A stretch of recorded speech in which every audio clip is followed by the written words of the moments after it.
రోగము చేత కొట్టుమిట్టలాడుతున్నావా? బలహీనత చేత కొట్టబడుతున్నావా? ఇబ్బందులలో నీవు కూరుకుపోయినావా?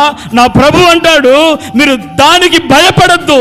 మీకు బలహీనత వచ్చినప్పుడు భయపడకండి, మీకు రోగం వచ్చినప్పుడు భయపడకండి, ఆర్థిక సంక్షోభము ఎదుర్కోవలసి వచ్చినప్పుడు దానికి మీరు భయపడకండి. మీరు ధైర్యముగా ఉండండి.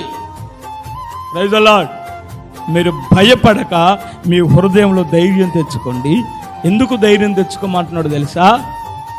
ఏ శాపమైతే నిన్ను అణిచివేసిందో, ఏ రోగమైతే నిన్ను లేవకుండా చేసిందో, ఏ సమస్యలు, ఏ ఇబ్బందులు నీ జీవితాన్ని ముందుకు సాగకుండా, అభివృద్ధి పొందకుండా, అభివృద్ధి పదములోనికి వెళ్ళకుండా, ఒక దీవెనగా నీవు ఉండకుండా ఏవైతే నిన్ను అణిచివేశాయో ఆ వాటినే నా ప్రభు ఆ శాపాన్ని ఆశీర్వాదముగా నా ప్రభు నీ జీవితంలో ఒక స్వాస్థ్యముగా ఇవ్వబోతూ ఉన్నాడు.